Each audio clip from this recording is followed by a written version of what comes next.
Hello, ladies and gentlemen. Welcome to another episode of Explode Your Expert Business Show. I'm here with the one and only Tonya Hofmann. How you doing, Tonya? Fabulous. Fabulous, fabulous. With this wonderful, long, incredibly long blonde hair. Oh my God, it must take ages to take care of. I know, I love showing people when I was an introvert because I had this little wavy brown hair that was ugly, and people were like, "What?" So we're going to talk about leveraging other people's audiences, leveraging other people's stages, so that's a really interesting topic we never covered on the show before. So I'm super, super excited about this. But before we go into it, let's give it a bit of a background. Let's get to know you a bit more.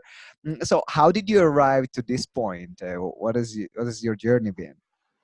Well, I had to get over all my issues. Like most people, we come with our baggage, and I was such an introvert, and my brown, short, wavy hair that didn't make any sense. Neither did my life. And so when you start looking at the journey, everyone sees us. They see you, Simone. They see me as today, and they don't really see the journey that we go on to get to where we are.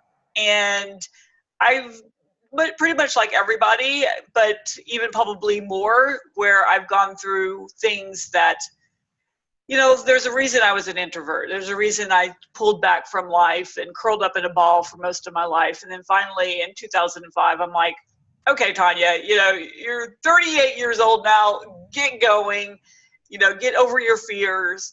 And so I did. I tackled every single one of them. I wrote them all on a sheet of paper, no matter how ridiculous they were. Like, walk up to a man in a tie. Oh my gosh, And so as I, kind of tackled everything, no matter how stupid it was, it kept moving me forward. And then I created my first and only goal. I have the same goal every year, and that is to look back at myself the year before and not recognize myself. And to do that, you've got to really push yourself to do some pretty amazing things. Wow, that's really inspiring. So how did you stumble into the world of public speaking then? Yeah, well, I got into networking, and I was, trying to work on all of these fears. And the biggest one, well, there was two big ones. One was the fear of my voice, and the other one was standing up and speaking in front of people. Mm-hmm. And so in 2006, I started an AM radio show to get over the fear of my voice. And then I'm like, oh my gosh, how am I going to get over this fear of standing in front of people? And so I started my first networking group because I thought, well, if I'm there every week, I have to get used to, at least talking in front of 20 people. Well, come to find out, I'm really good at that. People loved my group. I grew to 80 people. And then I started doing conferences, and I had 150 people show up to my first one, which my knuckles were white as white, holding onto that podium.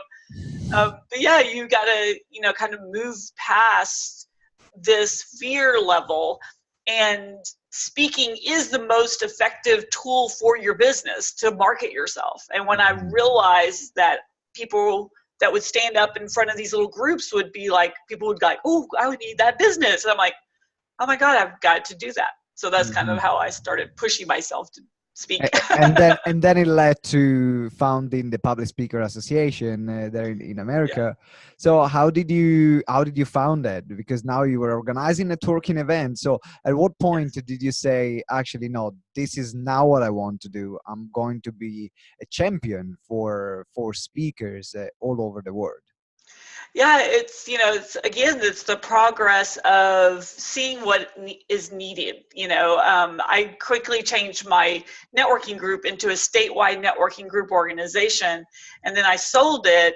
And then I was like, oh, I want to be a speaker. And so I got into the speaking realm, and people kept asking me to help them. And I'm like, oh, y'all need to start networking with speakers. But what I couldn't find was groups out there that weren't elitist, that were focused on the new way of speaking, not the old traditional that, that's gone. Let that go. Let's move into this new world of speaking. Yeah, exactly. So yeah, we were like, okay, so I started in 2013, and it's been great. It's been awesome. Get to meet the nicest and most amazing people in the world. That's fabulous. So now you're coming to London, organizing one of your conferences. Is that the first conference you organize in London? Yeah, so we've done it here in the States since 2014, and I've been putting on conferences since 2006. But I started looking around, and people were like, oh, I really want to be an international speaker. And I'm like, well, where have I not spoken yet? And London was one of those areas, and I had so many nice friends over there. I was like, well, let's go ahead and put on a conference in London, and then that way all the London people get to meet all of my US friends that I'll put on their own events. So this nice combination of worlds. Mm-hmm. Absolutely. There is a one rule in the speaking world, which is speakers give speakers work. And it's something that when I train also the speakers that we train, I drill into them. It's like speakers give speakers work. The majority of the biggest speaking engagements I had were introductions that other speakers made. So I'm really on board with the concept of actually let's connect speakers from different parts of the world, because in this way we can create more opportunities for each other. So the conference is coming up soon on the, I think it's the 20th of June. So there are going to be the links here in the show notes where we're going to be talking about the conference later on towards the end of the show. So stay tuned for that. Now we got to know Tonya a bit more. I've got one last question. Now I found personally that we have other interests or passions or hobbies in our life that actually influence a lot the way we think and the way we run our business. I always give this example. I'm a professional basketball player, love playing basketball, and basketball is a team sport. That's why in GTeX we do things together, because I believe that together we can do more than we can do on our own. And definitely my basketball background and my basketball training influences a lot the way I think about business. So do you have something similar for yourself, or like it doesn't have to be a huge passion, right? It can be a hobby or something that made you see business in a different light? Yeah, I used to be the president of the National Art Honor Society, and I take my creativity in the art world into business. And I think a lot of times people are so afraid of not making something perfect that they never actually launch a business or a product or something. Yep. And I try to use the analogy of, a painting, not a realistic painting where everything's got to be pristine, but more of the, there's so many other fabulous, styles out there where your emotions and your excitement shows up into the painting. You're putting your personality into it. And you're not so stuck on if a line goes outside of the, if the color goes outside of the line, you're not doing a coloring book, right? Yeah. And so the creativity of creating something new that you feel really, that's a part of you, is really important in business. Fantastic. Thank you very much for sharing. I love asking this question because we found that we all run our businesses in different ways because we are different people. And our other passions or belief or things that we care about, they influence a lot the way we actually run our businesses or the way we create and grow our projects. So thank you for sharing, Tonya. I really appreciate it.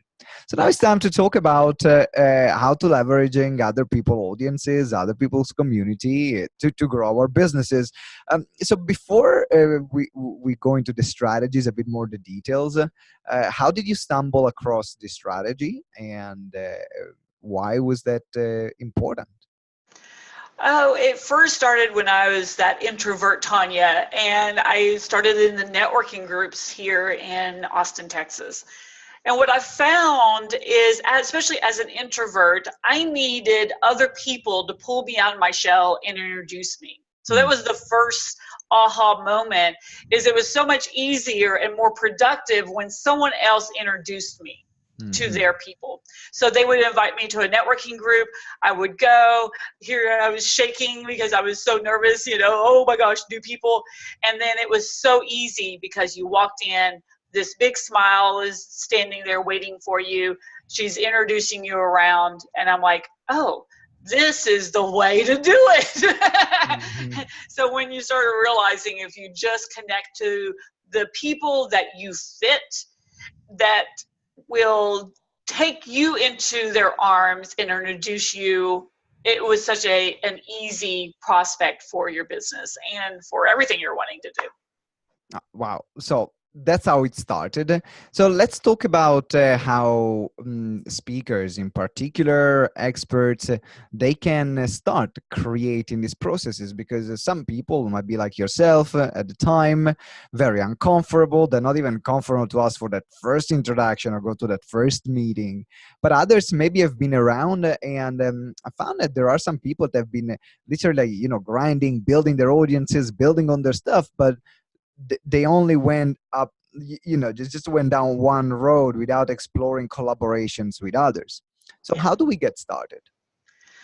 So first, you got to look at every single person that you meet is a potential great collaborator. Now, you have to decide and discern really quickly if that person is the right person for you, because whoever you connect yourself with, you are now connected to that type of person. So it's very important to know the person. What is their core value? Not if their target market is the same target market as you, that's a given. But what is their core value? Are they the same type of person? Do they have the same values as you? If it's a yes, then that's definitely a person you will want to collaborate with. If it's someone that you're like, well, no, but this person has such a huge group, don't do it. Don't, because you're going to be off down a track, because people attract the same types of people. So first of all, decide what kind of personalities are important for you, and then figure out who you need to filter out. I'm a real big believer in filtration, not just in, but importantly out.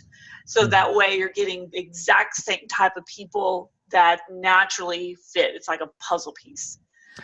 Just before you move on the next part, on the next one, this is such a great conversation. I would love to spend a bit more time here, because I was meeting a client a few days ago, and we're working together to grow our speaking business and getting on more stages. One of the things that came up is that a lot of the bigger players in their industry, which is in this case the property space, she doesn't resonate with them, with the way they operate, with the way they run their seminars, with the products and the quality of the products that they offer. But they are the biggest opportunities that they have, that there are in the country. So she had this dilemma of, what am I going to do? Shall I just compromise myself and my values in order to speak on the stages, or find I know it's going to be a more difficult route, but then stay true to myself? Now, of course, you already knew the answer, but what is for you? What is there any situation where you would bend this rule, where you would say, actually, no, I'm just going for the big opportunity right now, and even if it's not a complete fit or alignment for me? Yeah, I've been asked to be on the biggest stages. I've asked to play with the biggest players, and my answer was always no, if they did not align with me, because it doesn't help me long term. It may do something immediately at that moment, but long term, it really hurts you in how you want to grow your business and really your life. Because these are going to be now your peeps. These are going to be your community that you're building. And if you start off and you're going down the wrong, no matter how big it is, you build the wrong community, at some point you're going to have to leave that community behind and start all over. So why build it wrong in the first place, no matter how big it could be, if it's wrong? You just have to, and believe me, I've done it. Everyone's done it. We wake up one moment, you're like, wait a minute, why is my community so funky? And it happened to me in 2016. I'm chugging along, and my husband went blind. Our house was completely destroyed by a water pipe bust. So I went into a negative space that year, and I started attracting and saying yes to very transactional, very kind of negative focused people, and they had big events. So I went down that road because I naturally gravitate to negativity. It's just from my past. It's just what happens. And then I woke up in my conference when I was, my conference, all these people came to my conference because that's where I've been networking and going and speaking. And my friends that were there was like, what is wrong with your people? And that's when I realized that I had gone and started creating a community that did not fit me. And so I had to completely stop, wipe out the list that I had been building for the last 6 months and start again. And everything took off again. So I wondered why it was like slowing down. It felt like it was grinding. Yeah, that's when you know you're doing it wrong. Thank you for sharing. Very, very powerful. I've been there myself. There were some transactions that I would say, okay, maybe for a one-off, it wasn't the right fit, but I don't regret doing it.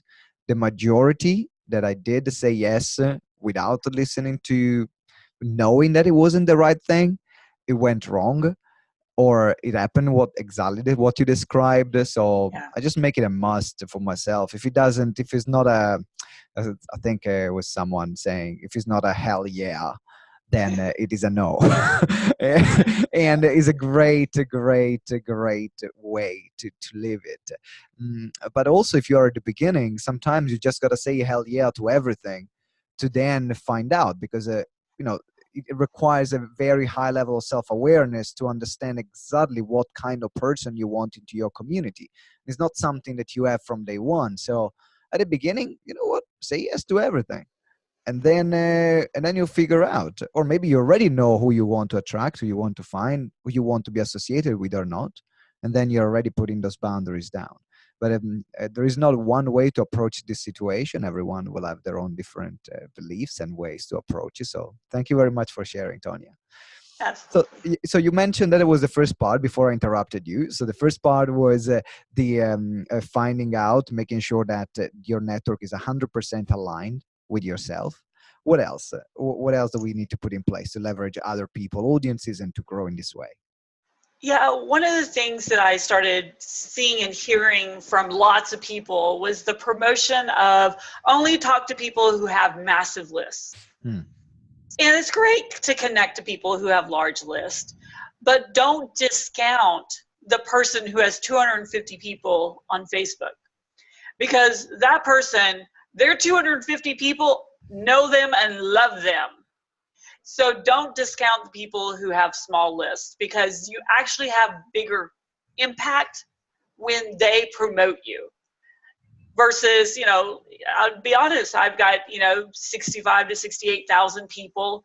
When I promote to my list, I don't know everybody. I know a lot of them, but I don't know 68,000, right? So when I promote, I'm hitting the quantity instead of the person who has 250, that's quality. So I love it when I connect with people who are just getting started. And it's probably a relief for people who are listening. They're like, oh, good. I only have 500 people. Yay. So be happy with the list you have, and don't fret about, oh, my list isn't big enough. It will grow, but you want to grow it in a way that you're connected to most of those people, and never buy a list or something that is artificial, because again, you don't know who's on your list and there's no interaction because they aren't connected to you. Very, very powerful. Quality over quantity in this case, and that's so true. So true. Whenever you have a smaller list, you are connected with them. And there are some of the people that recommended us to a lot of their clients that don't have massive lists, but actually the people that come from them, they actually had a personal interaction with them. It was not just an email that was blasted to thousands of people, but it was a personal invitation to come to one of our events, and they had a conversation about it. By the time they came into our room, they were already closed. And those things will not happen with big lists. So is there something that you found, I'm just thinking more about approaching now. Let's go to the bigger list side. Have you found something that are some do's or don'ts if you want to approach people now with a bigger list, going up the quantity route? Right. So even for myself, when someone comes to me and they're like, "Oh, Tonya, can you help me promote my blank, right? My book, my event, whatever it is." And of course, I would love helping people. I can't just always push out somebody's information. I need Mhm. to have it connected to me in some way. And this is the part that a lot of people don't quite get, is you want somebody with a large list to promote your theme. But if they're not really connected to it in some way, it's just you talking about something and there's no real, spark that Mhm. makes your community go, "Oh, I need to look at this." Yeah. So when I promote an event that I'm speaking in, I get better results of those people coming to that event versus me just promoting somebody's event Yeah. that I'm not connected to. So the most important part with influencers is how can you have them involved in some way in that process. If you're wanting them to promote a book, have them have a testimonial or have part of a forward or something in that book. You know, Mm. that's a great way for them to then promote, "Oh, I'm on the book. I did part of the forward, or I had a quote in there," or something like that. It's easy to quote people, right? Mhm. So that way there's a reason for them to mention your book. And there's a reason for people to go, "Oh, wow, I need that book because, my bestest friend is in there," whatever. Yeah. So always try to tie that person to whatever you're wanting them to promote. And how is it different when you are talking to people now with a smaller list? Would you do something different in the way you structure the joint venture or in which you structure the campaign? Would it be exactly the same process? So what has been your experience? So if someone has a small list and you're wanting to, have them promote it, it depends on what they're wanting. Usually they aren't the biggest of influencers, but like I said, they have impact. So how can you support them by connecting something they're doing to your people or a section of your people? So it may be like the other day, for example, there's a lady who she's got a show that she's wanting people to have an opportunity to have guests on. So I promoted it to my group, which then people are like, "Great," right? Because they want to be on her show. Hmm. And so suddenly I just connected her with 20 new, highly connected people, which is helping her. And then she then turned around and promoted my conference in London. And so she was like, "Oh, that's awesome. I'll help you promote to her small list." So it's a very, and a lot of times people try to play tick for tat. Don't try to equal out everything. You can't Mm. equal out everything. Just what feels good to you, and then do it. Yeah. That's a very good point. Thank you very much for sharing, because there are a lot of opportunities that are not explored in terms of collaborations. And in particular, if you don't have a lot of money to put into advertisement, but even if you have a lot of money to put into advertisement, the quality of the connection that you will get from someone else's list, I found that shortcuts the process of relationship building by weeks or months, where you can actually get someone that never heard of you become a client immediately just because they have the relationship with the other person on the list. So please make sure you're listening to this interview and write down everything, because this is absolute gold if you apply it. Caveat. If you apply. Okay, one more thing. Is there something else that we can do to leverage other people audiences, or that we need to be aware of before we go into the final part of the interview? Yeah, always. I think the hardest part for most beginners, or even people who are just, they've been speaking for a little while, or they're just starting up their business and they've been going on for a little while, is figuring out how to leverage. Most people are horrible at leveraging. And so whenever they talk to people, it's always with their hand out, wanting something versus their hand out to shake a hand. So you've got to create something that you can leverage that says, hey, Simone, I'd love to have you involved in this, right? You've got to figure out what is it that Simone, what would Tonya want to be involved in? And the easiest is a podcast, a TV show on YouTube. Facebook Lives are huge right now. I'm always doing Facebook Lives. And they're easy to do nowadays with all of the technology is simplified, everything. So do something like that, and now you can say, hey, Simone, I'd love to have you on my show. Oh, wow, that's awesome. There's very few people that would say no to a show opportunity, no matter what size your list is. So, yeah, that's the easiest way to leverage. Absolutely. That's such a great point. Have a show. Even if you don't have a show, you have a Facebook group and you do an interview, do it. Do it, do it, do it. Because it is a networking opportunity. Is a networking opportunity. And I love what you said about having a hand, putting out a hand for a handshake. Because before you ask, most of the time you got to give. Unless you are already like a huge name where people actually would just want to collaborate with you because they want to be associated with your name. But if it's the other way around, then you're not got to give a reasons for people to care about you. And first of all, you got to show that you care about them. Otherwise, the whole game is broken. And you're just going to end up building this transactional relationship. You know, it's fascinating even how Tonya and I met. I think Tonya and we saw each other the first time was 3 years ago on Blab. when Blab was still a thing. And Tonya used to have her show on Blab. I used to run my podcast. That's how actually my podcast started, from Blab recordings. That was the first 3 episodes were there. And because Blab, you could jump in on the live stream and ask a question. Tonya was running a show, and I got in and became part of the conversation just because I was there on Blab. And now, like 3 years down the line, Elliot, a common friend, connected us to say, hey, why don't you collaborate, or why don't you speak at our event? And here we go. So you never know who you're going to meet, and the most important thing is to just be able to be helpful in one way or another to build that relationships. Absolutely. Tonya, thank you. Hope this summed up what you said in this interview today.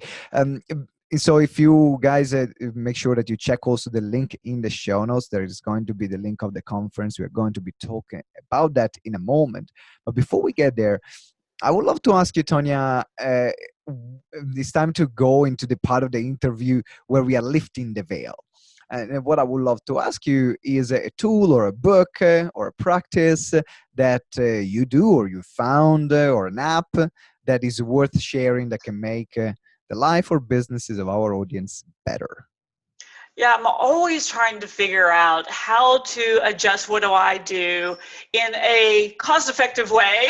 Because most people's, what can I do that has a bigger impact that doesn't cost me a whole bunch more money? Sign me up. Yeah, right. So I started realizing that my emails, like everybody, either isn't going through or nobody's opening them. It has such a small open rate. And I'm like, okay, what else can I do? And I just got into a chat bot system, and it's through Messenger, Facebook Messenger. So you can send them a drip campaign so that you're giving them free stuff. And then guess what? Then they get interested. They start following, they start connecting, they start buying. And so I love that, that Facebook has opened up their opportunities so that you can use them for what you used to use for emails. So I'm using a system called botmazing.com. It's very cool. It's so easy to use. Once you get it set up, you just let it go, and you just, it's amazing the results that I've gotten. So BOTMAZING, botmazing.com. So that's a new tool. If you can send me a link as well at the end of the interview, I can put that in the show notes. So guys, probably you'll be able to check it out in the show notes. Great tool. absolutely, messenger bot make a good impact in terms of open rate.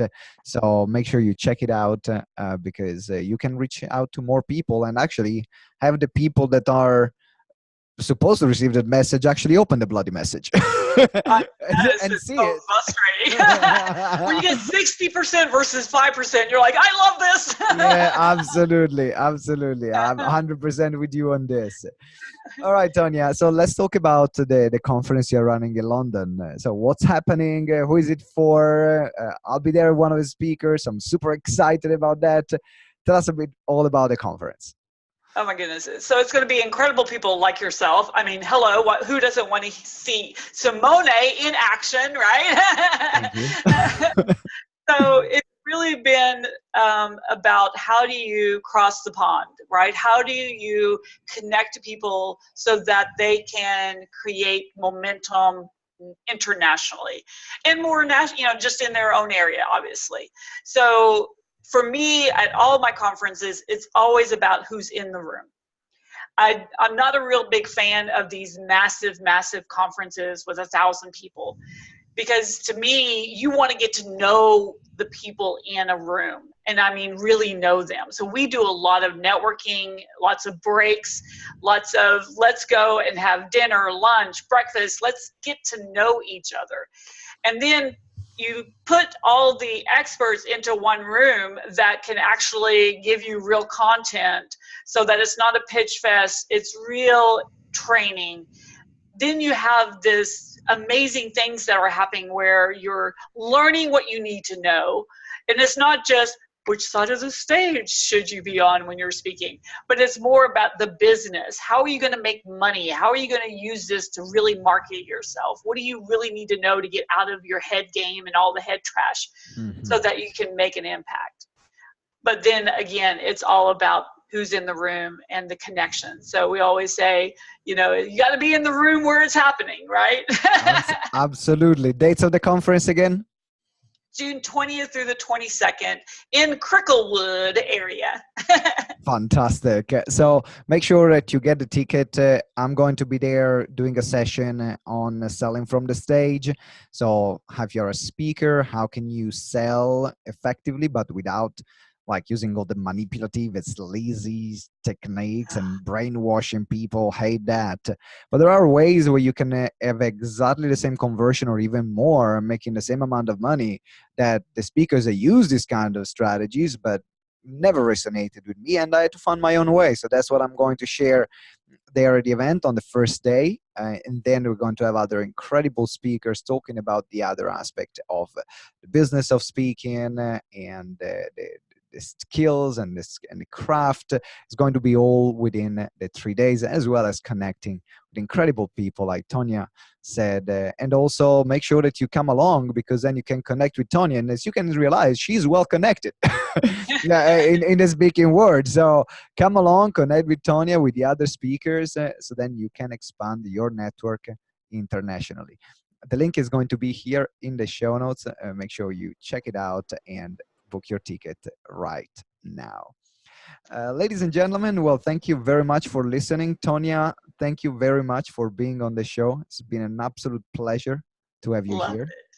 Love it. You do an amazing job. I'm so excited to be on your show. I've done a couple of these. Right? It's like you were a pleasure to interview, right? It's your first time. Yeah, right.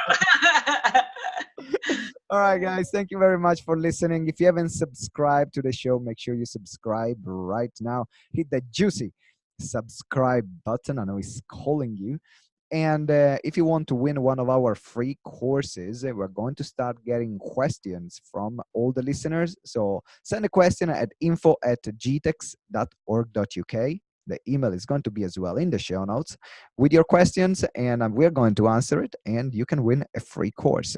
Until next time, thank you very much for listening or watching, wherever you are.